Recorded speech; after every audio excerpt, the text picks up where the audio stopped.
Thank you. My Spanish is not so good, so I didn't really understand any word Carmen was saying, so I hope she was nice about me.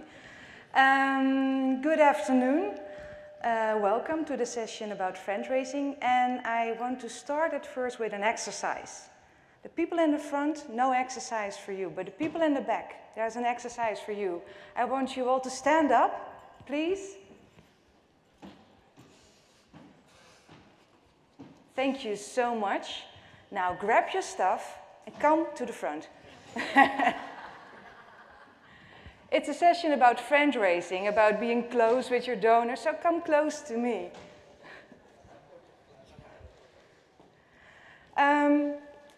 Today is a special day. I don't know if it's a special day for you, but it is to me today, because exactly a year ago, on the 26th of September, my book was published. And it's this book, it's called Handbook Friendraising. And who speaks Dutch? Nobody? Een beetje. Oh, that's really good. So you can read it. The other people can't because it's in Dutch. But it's the topic we're going to chat about a bit the next hour and a half. But before doing so, I want to introduce myself. Is everybody in a place in the front? Great. My name is Vera, and I am a fundraiser for 12 years now. Well, actually, I'm a fundraising consultant, but I prefer to call myself a fundraiser. And that's because mostly in the beginning of my career, I was asked by a lot of mostly cultural organizations to do the fundraising myself for them. 12 years ago, there wasn't such a thing as the profession of fundraising back in the Netherlands. So there were a lot of organizations who needed a lot of money, but there were no people to do so. So most of the time they came to me and they asked, can you find out if it's possible that we can raise funds? So I did a feasibility study, and very often I said, well, I think in your city it's okay to raise funds, so let's make a plan. And because there wasn't any personnel or staff to do so, they asked me, well, Vera, can you make that plan for me? So then again, I was doing that as well. And afterwards, maybe you can imagine, but because there still was no staff, they asked me, can you do the fundraising as well? So that's why I like to call myself a fundraiser, because I talk to many donors, to sponsors, to foundations in order to negotiate about a gift to my clients.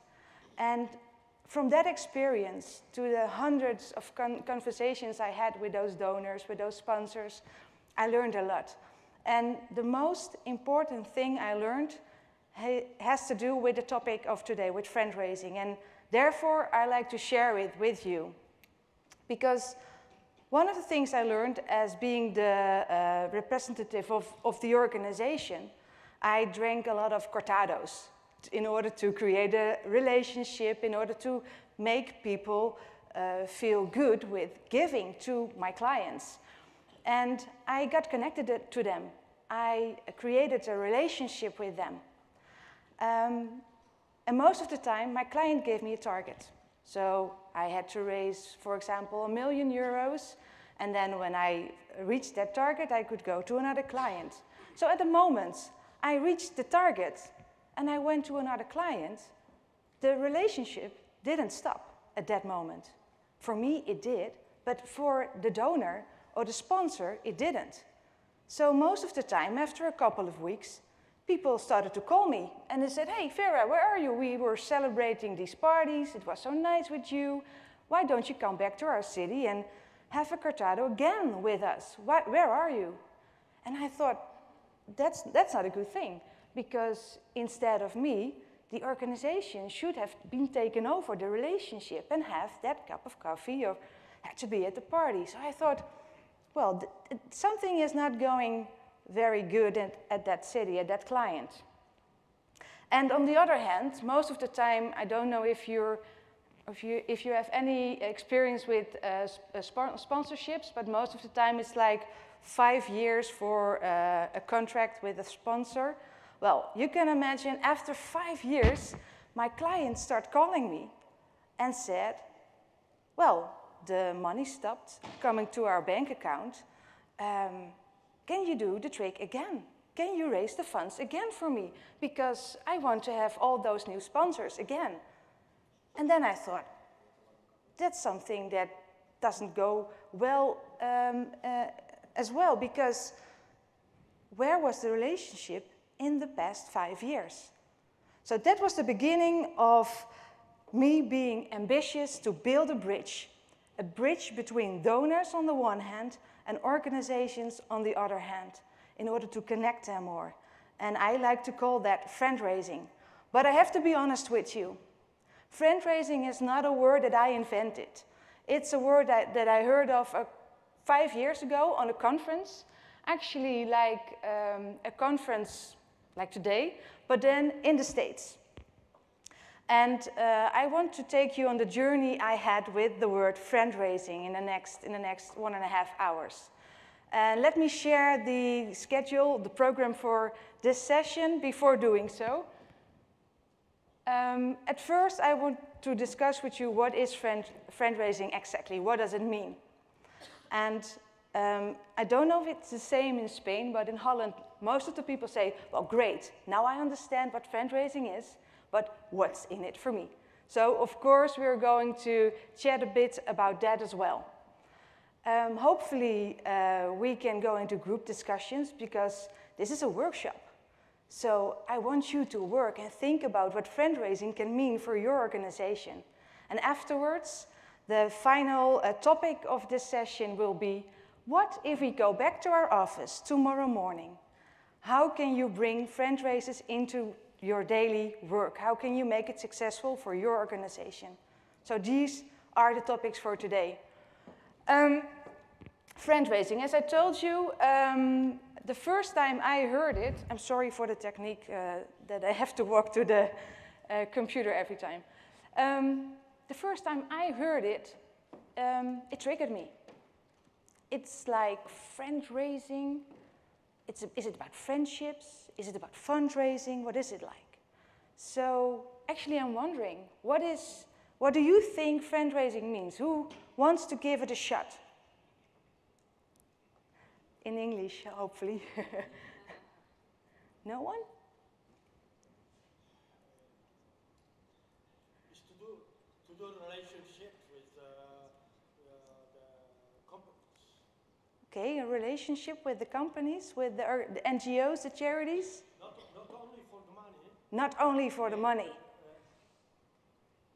More relationships. It's not all about the money. Okay, thank you. Anyone else?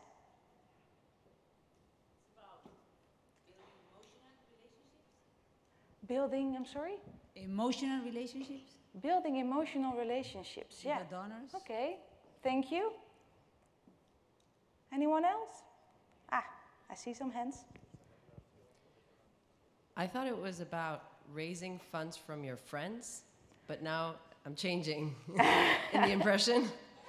And I'm figuring out it's more about what you were saying, building a close friendship relationship with the donor and making the bridge between the donor and the NGO, and therefore you build a friend, you just friend-raised, you just raised funds from somebody who just became your friend, not from your friends from before. Yeah. Well, in the Netherlands, people often make that as mistake as well. And they say, well, I think it's very scary to ask my friends for money. Well, you could do that. That could be a technique, but it's not everything that has to do with fundraising. Well, the first thing I heard was on a conference, and I was at the conference to learn more about relationship fundraising. And I got into a conversation with a guy, and he says, well, Vera, fundraising comes before fundraising. And if you follow that sentence, then you will be very successful with relationship fundraising. And I was thinking, and I thought, yeah, well, actually, this guy has a point. Because in my experience, if I got straight to my target, I had a prospect, and I got right to him and asked for money, or I took the time, drank a couple of cups of coffee, and get to know him better and maybe have a tour at my client's place, then most of the time there was a higher chance that he gave to the organization, and the chance was higher that he gave a bigger amount. So I thought, well, that guy at the conference, he has a point. Friendraising comes before fundraising. But then again, there was something about this sentence that didn't feel well. And, well, actually, it took me 2 years to come to the point that I thought, well, friendraising to me is something else. And it was when I was visiting a philanthropist, a Dutch philanthropist, and he was not only a philanthropist, because most of the time when you are able to give a lot of money, to become a philanthropist, you have to do something. And this guy was a businessman. He made a lot of money with his company. And I visited him, and he said a lot of things that made me think. And you have to imagine, I was entering his home, and he was a very famous guy. He still is, actually, a very famous guy in the Netherlands. And he's a very tall guy. And whenever you take a look at a picture of him, he has a very severe face. Well, I don't know if you see it, I'm not that big. So I was entering his house, and he was like being big and looking very severe at me. So I was impressed with the guy. And he said, well, come to me, come to my couch and take a seat. And he sat right in front of me. I think that was a technique of him. He sat right in front of me with a severe face.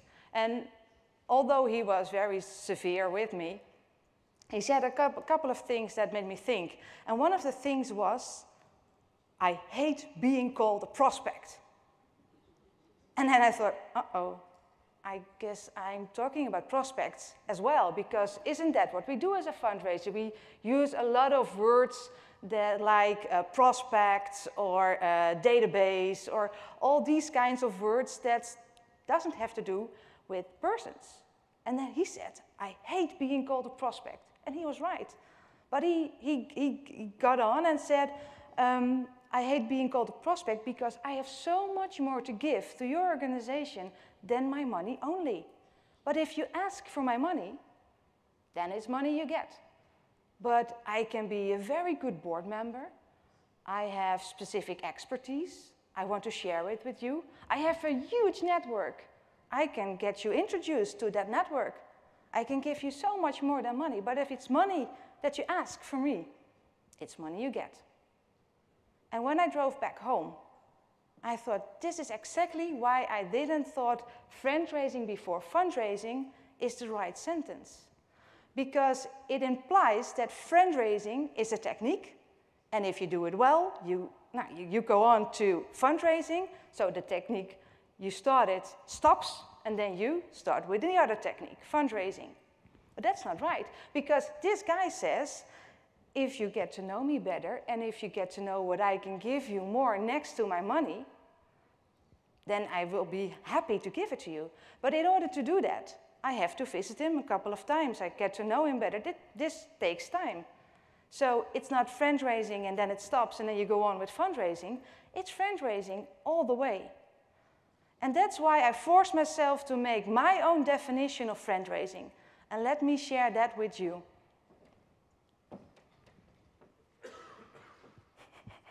Okay, there it is. Friendraising, to me, is building sustainable relationship with persons, foundations, corporations, in order to get to know them better and in order to both be satisfied with the relationship you've created. Well, I see some people writing it down. Stop doing that. Because first of all, I think this presentation will be shared afterwards. But second of all, there will be only 2 words you have to keep in mind. And the first one is sustainable.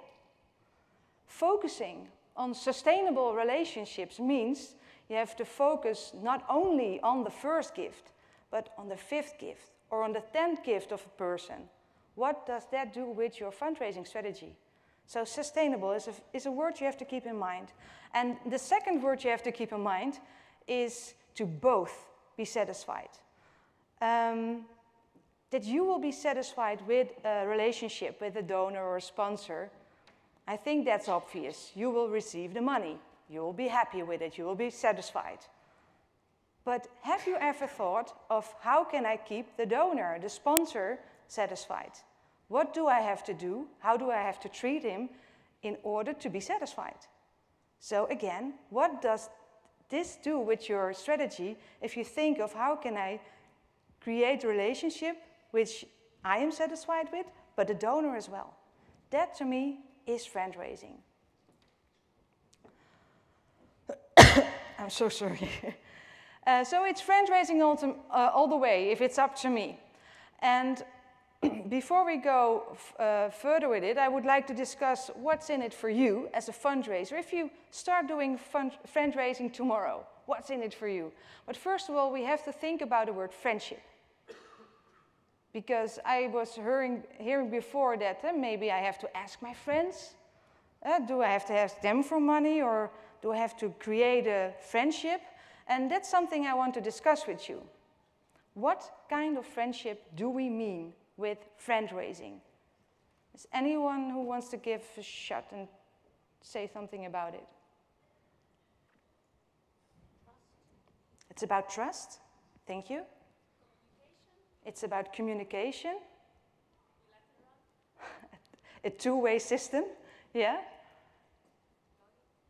Loyalty. It's all about emotions. Actually, to me, it's not about being close friends with all your donors and inviting them to your birthday or anything.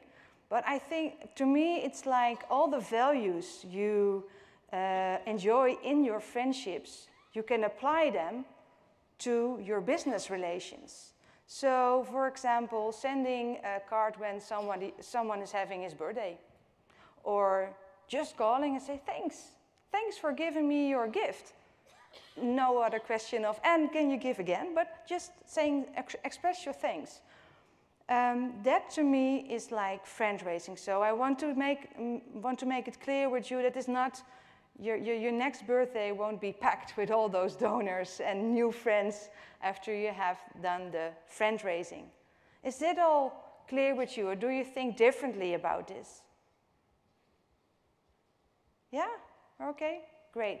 Then what's in it for you? The first thing that's in it for you is dialogue. Dialogue, and someone said it before, it's not like a one-way system of communications, it's like a two-way system. And I can give you a lot of examples about it, but I want to share a video with you instead.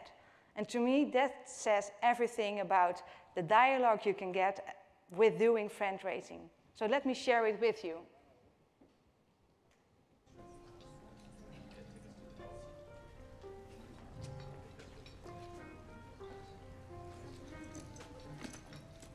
Hey there. Long time no see. Looking good. Yeah. Let's just keep this simple. I want a divorce. What now? I think you heard me just fine. Come on. This is me. What's wrong? We don't talk anymore. I just put down $1 million on a TV commercial just to talk to you. Exactly. You do all the talking. I never get a chance. Talk on our website, can't you? Sure. If I want to say, order this product. See? It's not exactly a dialogue. What about the print campaign, You can't tell me you missed the billboard in Times Square. That was like a 200-foot-tall declaration of love. You're saying you love me, but you're not behaving like you love me. It's not genuine. I don't know. The agency said I was genuinely being funny. Genuinely being charming. They said you would love everything I did. Could you keep your voice down? You're not doing a radio commercial. Look, whether you're funny or not, it's just, I've changed, and you haven't. I mean, we don't even hang out in the same places anymore. You're not even listening, are you? Coupons. You want coupons, don't you? Look, come by the store. I got 2 words for you. Loyalty, reduction. Am I right? That was it, wasn't it? Let's just hug. If you knew me, you'd know I don't care about that. Know you? Sweetheart, I know everything about you. You're 28 to 34. Your online interests include music, movies, and laser hair removal. You have a modest but dependable disposable income. Am I the only one not getting the problem here? I'm out of here. Oh, come on. Don't be like that. Look, I'll tell you what. Come back here tomorrow. I'll give you the chance to win a Bahamas vacation. There's a small chance, minuscule, but technically still a chance. Why don't it be like the old days?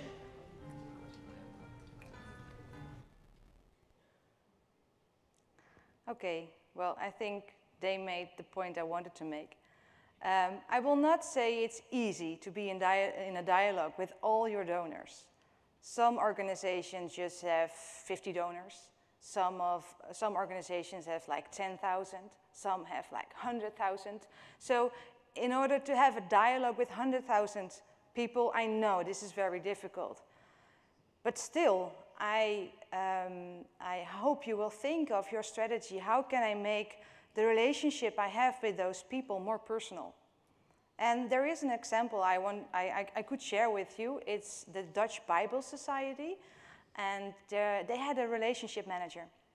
And he was working in order to get major donors connected to the organization. So it's like the top of the donor pyramid, but even so, he was feeling very, very, very close to these people. And he visited them. He had a portfolio of 70, 80 people who were giving a huge gift to the organization. And every week he jumped in his car, drove towards those people, and sometimes without even telling them that he was about to come. So he was like ringing the bell, hi, there I am. And they were not expecting him. Not everybody appreciates that. I will not give that advice to you. But then again, he did it. And he was appreciated about it. And every time he went on a holiday, he bought postcards for his friends and family, and 10 extra postcards, and he wrote them for his donors, some of his donors. And another thing he did, and that's why this example may be inspiring for you, one way or another, he managed to get the fundraising department every time when there was a direct mail. He made sure that his colleagues got the 70 people out of the pack and put the letters on his desk. So he can write a personal note on each piece of the direct mail pack to those people. And I visited a couple of those people afterwards, a couple of those donors. And they really, really, really felt special because of that. So it could be a way, if you have tens of thousands of donors, this could also be a way to get a bit more in personal contact with them. You don't have to visit all of them, but how can you think of being a little bit more personal? Another thing you can get with Friendraising is network. Yes, and in order to explain how you can create a network, how you can get a network, I want to tell the story of Peter to you. But first of all, let us start with taking off our fundraising glasses. Because just as the philanthropist said, if you only see the world as prospect donors, you have your fundraising glasses on, the only thing you see is people who give money. So if we take that glasses off and put on our networking glasses, the world around you would look a bit more different, I guess. And let me explain this with Peter. This is Peter. Well, actually, it's not really Peter, but it's a guy who looks a lot like Peter. And actually, his real name is not Peter as well, but I promised him to keep his name secret from you. But there is a real Peter, a Peter-like kind of guy. And Peter, when I talked to him, he was 58, and he was in the fortunate position to quit working. He made so much money that he could stop working and celebrate his spare time. And he did it. And he told me that actually having his company was not like working to him. He said, well, I was networking all my career. And he really loved that. But when he stopped working, he said, well, that is one of the things I really miss. So he created, it was kind of smart of him. He created events, monthly events for his friends. And he mentioned a couple of names of these friends. And trust me, those people in the Netherlands, you really want them to be your friend. They were very rich, they were famous, they were very good businessmen. And those were his friends. And every month, he invited them to his house. And Peter had two hobbies. One was culture, and the other one was nature. And I was visiting him for one of my clients, which was an environmental organization. And Peter told me that he had just organized one of these friend events, and the topic was culture. He could create the topics himself, so you can guess that every session was or about culture or about nature. He was a smart guy. And he loved contemporary art. And therefore, he was a member of the museum. There was a membership program where you pay like 25 euros a year and you get several benefits. Well, he was in the membership program of the Contemporary Art Museum in his city. And he was so happy with that he wanted his friends to be a member as well. So with one of his visits, he saw a stack of flyers of the membership program, and he took it with them. And during the event, he put the flyers on the table and said, well, my friends, why don't we all join this membership program, and we can get to the museum. We can get there for free if we are a member. And then he said, well, the next monthly event I'm going to organize will be about nature. And you're here because of this environmental organization, so why don't you just send me a couple of flyers of this organization, and I will put it on the table, share it with my friends, and they become a member of that organization as well. And I thought, yes, that's a good idea. So I drove home and I immediately called my client and said, well, we have to send some flyers to Peter because he has very, very famous friends and we want them to be a friend of your organization as well. And what then happened was very funny. It was the fundraising in his daily job. It was by the phone, but I could imagine it, how it happened. There was this fundraising sitting behind this computer, looking Peter up in the database. I could hear the fingers searching for Peter. And then it was like, ping, Peter was found in the database. And my client said, oh, I see it. Peter is a regular donor. He donates 120 euros a year, 10 euros a month. And therefore, he's in the regular donor program, which means he gets fundraising letters, he gets newsletters, but he's not in the program in which we drive to our donors and bring flyers. Period. So it means that Peter didn't get his flyers. And after a couple of weeks, I was like, was this client serious? So I called the client again, and did you send the flyers to Peter? Was he able to connect his friends to your organization? And they said no. They didn't do it because he was in the regular donor program. So this is a missed chance, and not for the organization. It was a missed chance for Peter because he wanted his friends to be part of this organization. He felt like an ambassador. He wanted to connect them. And the organization didn't put him in the position.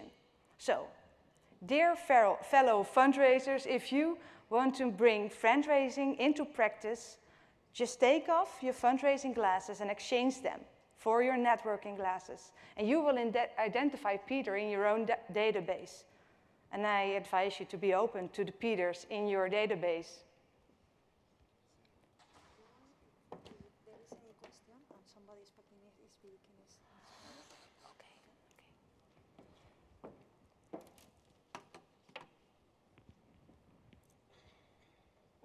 The last thing I want to share that you can get with fundraising is innovation. And again, I have an example for you.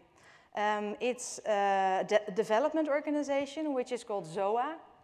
Don't know if you have ever heard of it, but trust me, it's a very good Dutch development organization. And they were having a relationship manager as well. And she has a very good strategy. She said every time when I get connected to a new donor, there will be 4 times a year that I will be in contact with the donor. Once a year it will be about, are you satisfied with how we treat you as a donor?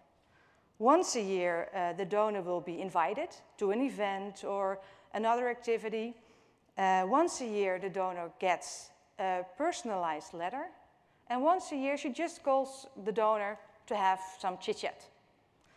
And one day, she calls the donor for the fourth thing, for the chit-chat phone call. And this was an entrepreneur as well. He was one of the sponsors of the organization. And no, well, just as chit-chat goes, they were asking each other, how are you? How is your day? What are you doing at work? And he was telling her a lot of things and asked her these questions as well. And she said, well, it's funny that you asked me that. Yesterday, we had a very nice meeting about the budget for communication for the next year. And we are going to do so many great things. I'm so enthusiastic about it. But there's only one thing, and I'm a little bit sad about that. That's, we really wanted to create our own app for a smartphone. And, well, unfortunately, it was too expensive for us. So it's not on the budget for next year. And I'm really sad about it. But hey, I'm very happy with all the other stuff we're going to do. So after all, most of the time, I'm happy about that. And he said, well, are you saying that you want to develop an app? Let me call you back tomorrow. And she was like, okay, it's like the 5th time we'll be in contact this year. But again, if you want to call me, just do. And he did the next day. What she didn't know, he was an entrepreneur. And she only knew him for the company that was giving money to her organization. What she didn't know was that he represented 5 or 6 other companies as well. And one of these companies was a social media company. So the next day he called her back and said, well, I've talked about this with the CEO, and we are so happy we want to give you this app. On the budget, it was like 30,000 euros they put on the budget for that app. So in one day, they got a present of 30,000 euros just to call someone and have a chit-chat. That's what Friendraising can do for you. So now you're a bit warmed up. You know a bit about Friendraising. So therefore, I would like to do a small group discussion with you. There are a lot of people here, but let's divide into 3 groups. And I will have a sentence, a fundraising issue for each group. And I would like you to discuss about that issue for 15 minutes or so. It can be in Spanish, of course. I won't listen. And after those 15 minutes, I would love that one person in the group shares a conclusion that you had about this fundraising issue. And to make it a bit more challenging, I want you to formulate 2 pros and 2 cons for the fundraising issue. Is this clear with you? Are there any questions about this? No? Okay. How are we going to divide this room? Well, this will be one group. That's easy. And then the guy in the back with the blue, you are like the, yeah, you're turning around. Right? You are like the line. So these will be 2 groups. Okay? Then this will be group 1. This will be group 2. This will be group 3. So whenever the fundraising issue comes up, I would like you to write it down because we go on with the other slide. The first fundraising issue for this group is fundraising in Spain is more difficult than in other European countries. If you have written it down, please let me know. Then I go to the second issue. Yeah? Thank you. The second fundraising issue is fundraising is easier for small organizations than it is for big organizations. If you have written it down, please let me know. Yeah? Thank you. And the third issue will be fundraising is always connected to money or fundraising. So formulate 2 pros, 2 cons, have a discussion about this with your group. It's like 1 o'clock right now, and let's come back at, well, in 15 minutes.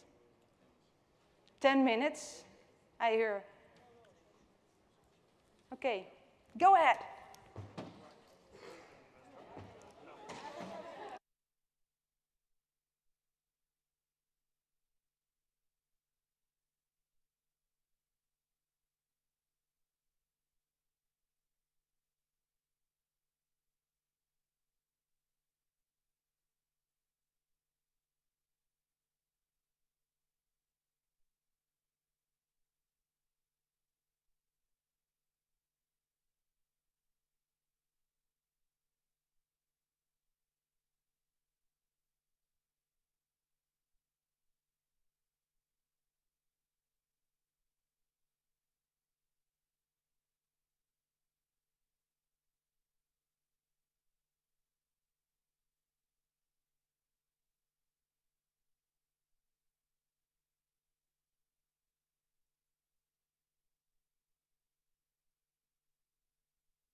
Lo que no tiene que pagar. Es decir, más grande, hay donantes más distante que las más pequeñas. Los de las grandes que tienen mucho más base social para buscar económico. Es que entonces de alguna manera, lo miremos solo como donantes, lo miremos como donantes de recursos humanos, estaría conectado el Friendraising, estaría conectado con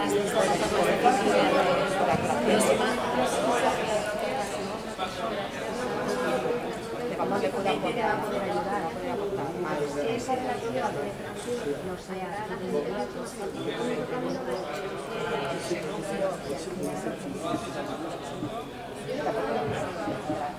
lo tengo un poco complicado, espérate.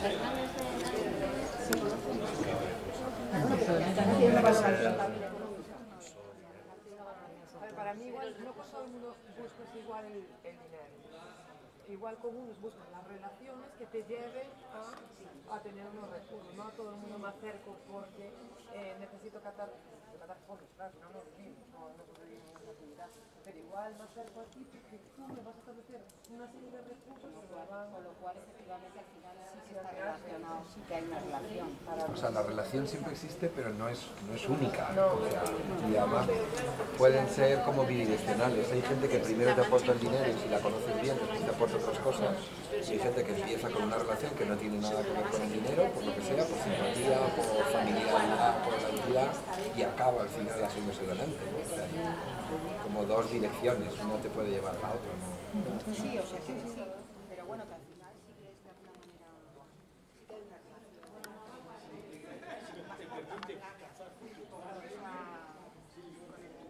La pregunta es, bueno, si siempre, de forma directa, no, no, pero, y luego además también, yo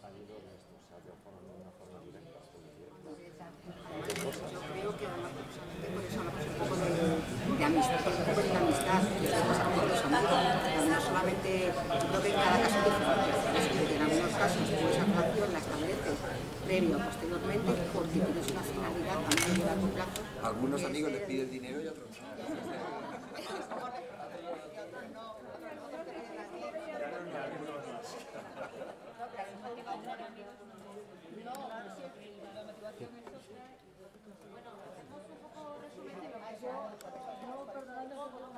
Creo que si la finalidad que tenemos al acercarnos a la persona es simplemente el dinero, eso se introduce como un elemento distorsionante. Entonces, si lo reducimos todo en dinero, el dinero es un significado universal y lo necesitamos. Pero yo creo que la liberación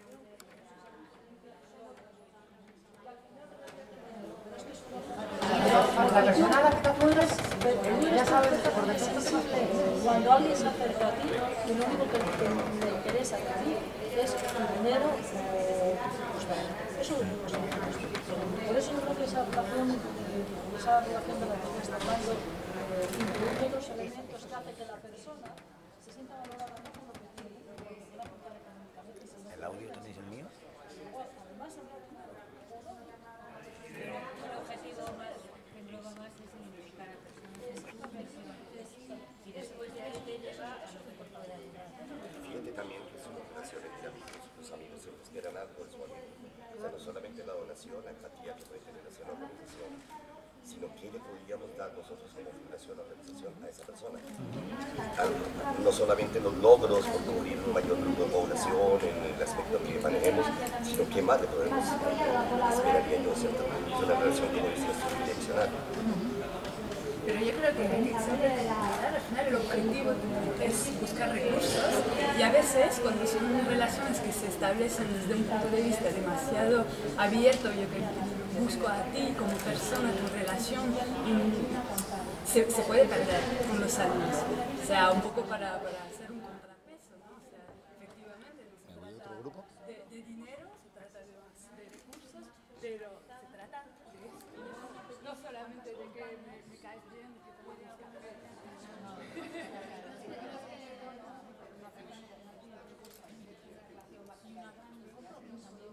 Sí, un compromiso.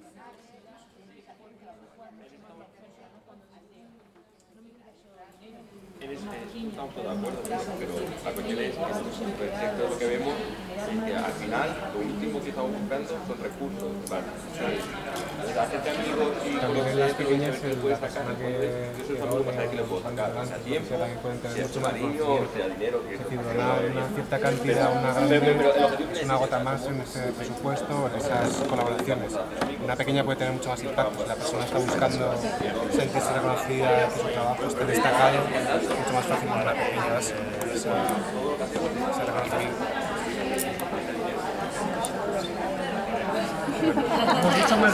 Sí, pero ¿algún contra de las pequeñas?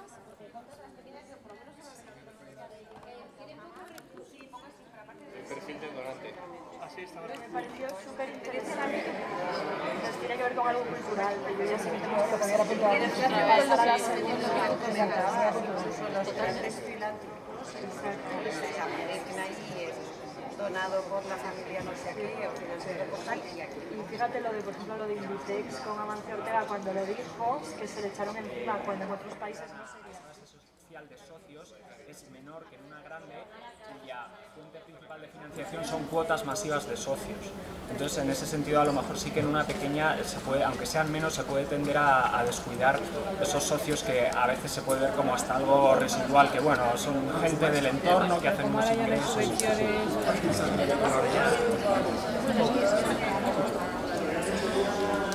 Habría que hacer dos pros y dos contras.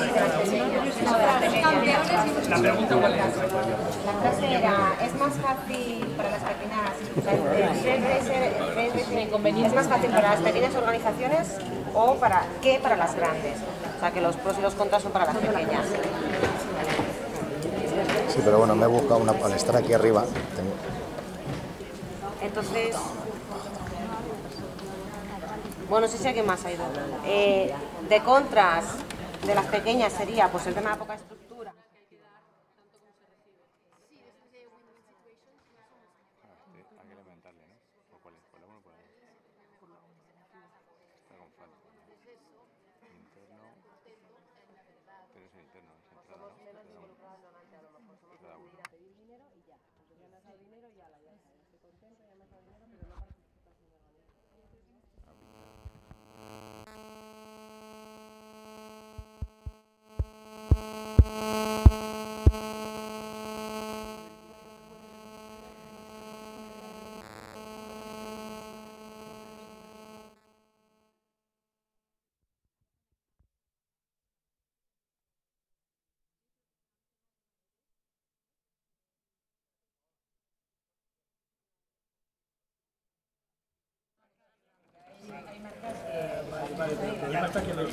Otra ventaja es que las pequeñas, como tienes menos donantes, puede ser que sepas más de estos donantes, que les conozcas un poco más. Sí, en las grandes, que no sea simplemente datos de edad es muy y tal, difícil sino que establecer una relación con alguien de quien no sabes. Sí, lo sabes.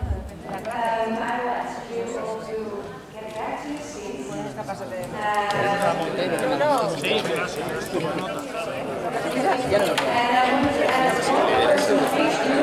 To join me, you can be on stage. If that's a bit scary for you, you can be here on the floor. But I would like to get the results of your discussion.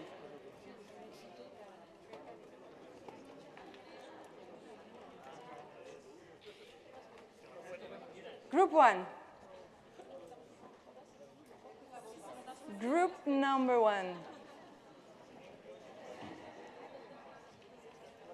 Who wants to share the pros and cons with me for the first fundraising issue, which is fundraising in Spain is more difficult than in other European countries? Group 1. Who wants to share the results with me and the rest of the audience? Yeah, your group, group number 1.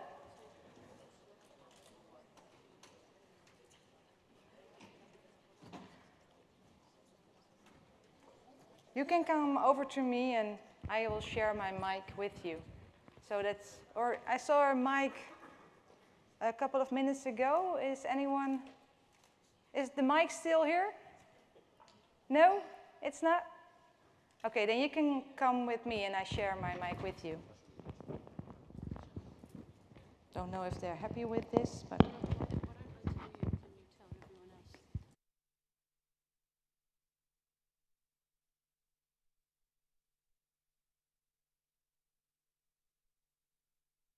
Okay, so our question was fundraising in Spain is more difficult than in other European countries.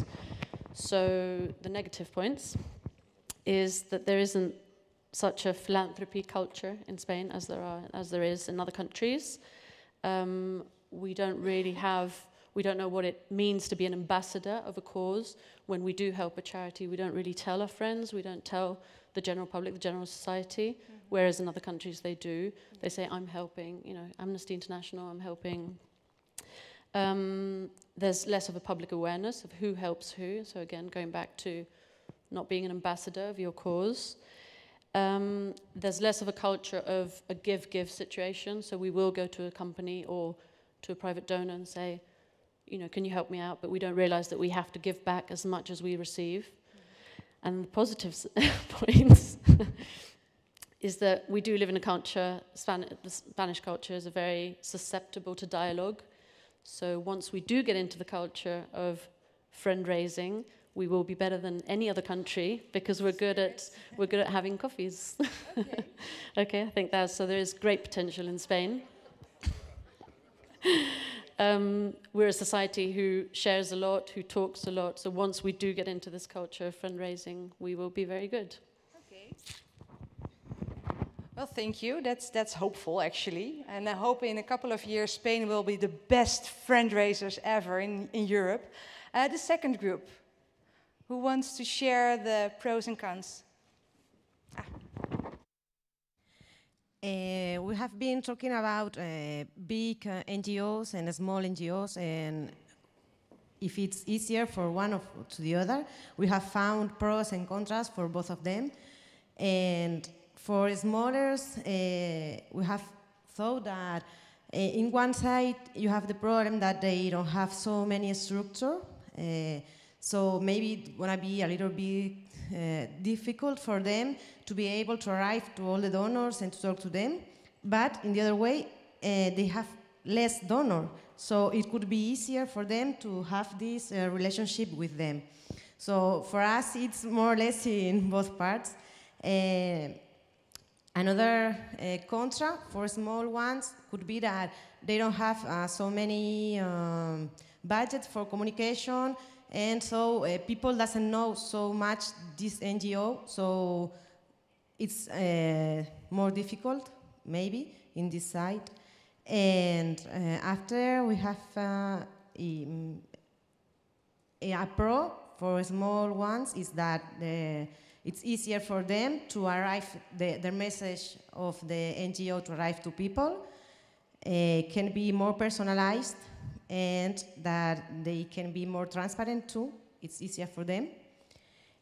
And for big ones, we have said that it's easier for them because they have a big structure, but in the other side, there is so much protocol in big NGOs, so it's pro and contra too. They have a bigger communication potential to arrive to people, and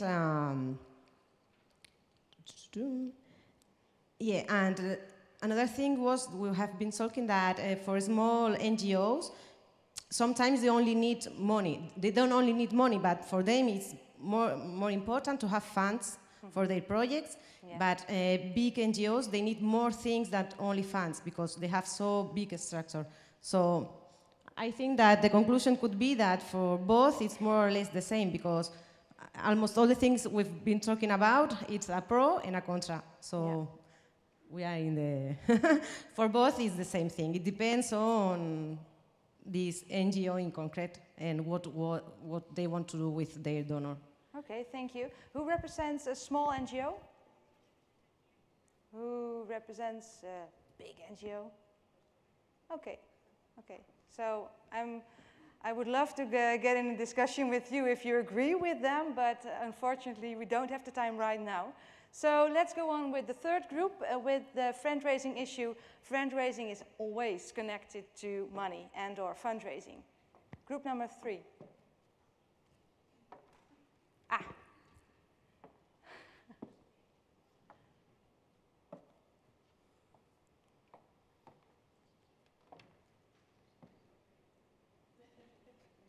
Hello, My name is Candy Castillo. I'm from Barcelona, from the Pediatric Hospital Sant Joan de Déu. There were two opinions about that.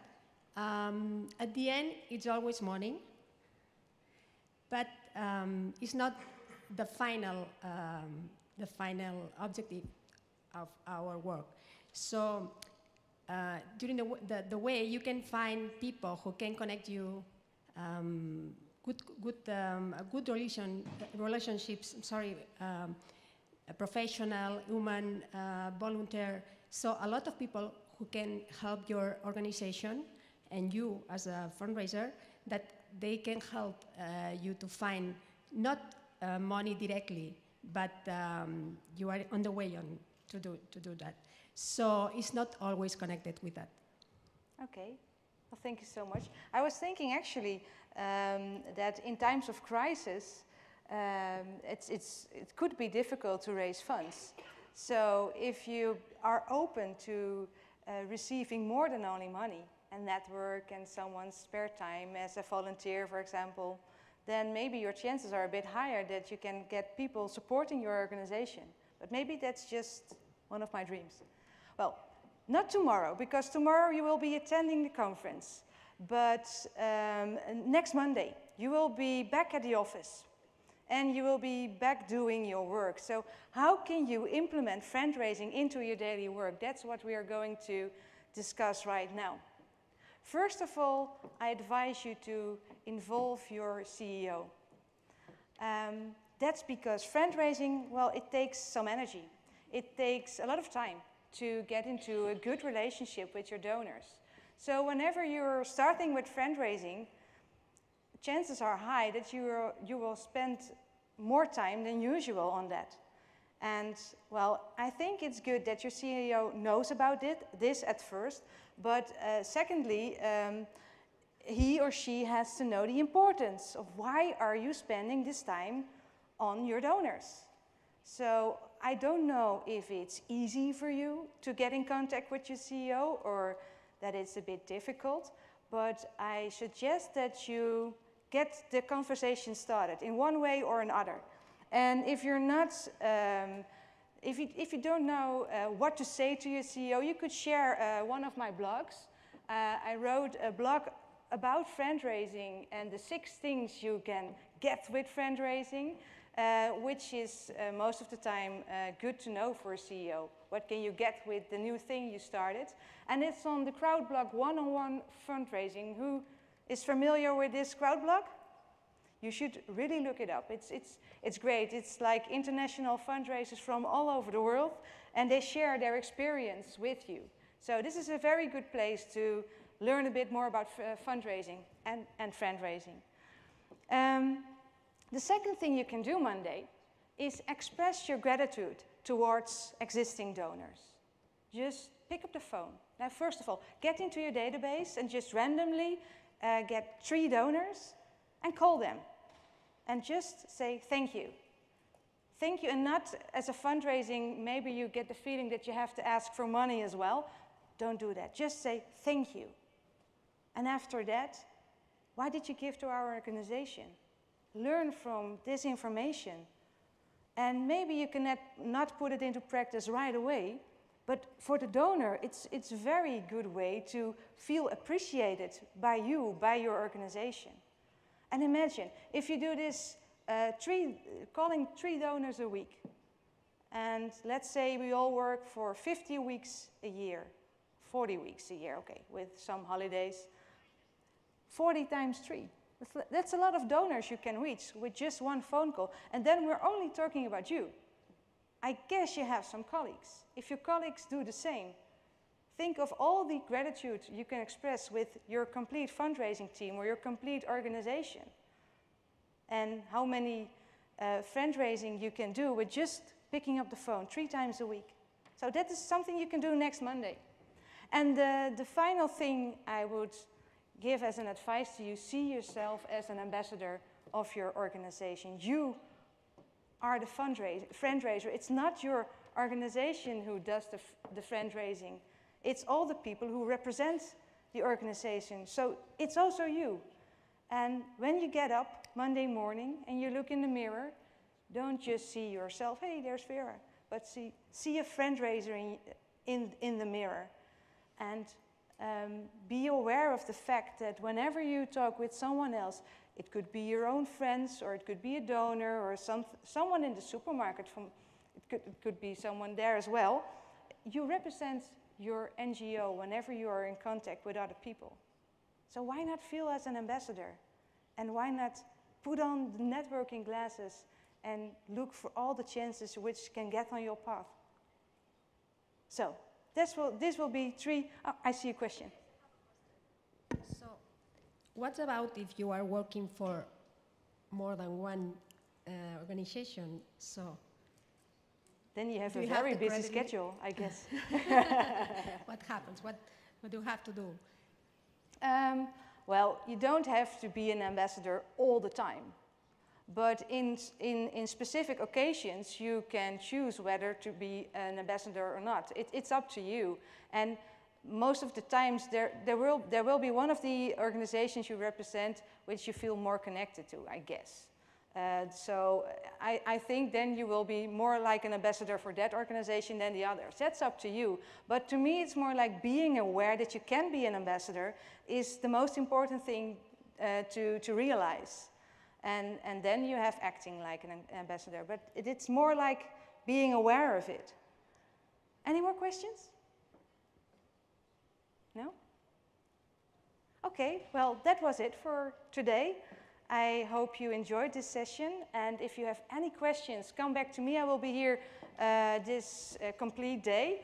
I will be at the party tonight as well, and if you are not in the opportunity to come to me, you still have a question, you can find me on Twitter, you can call me, send me an email, be my new friend. But thanks for your attention.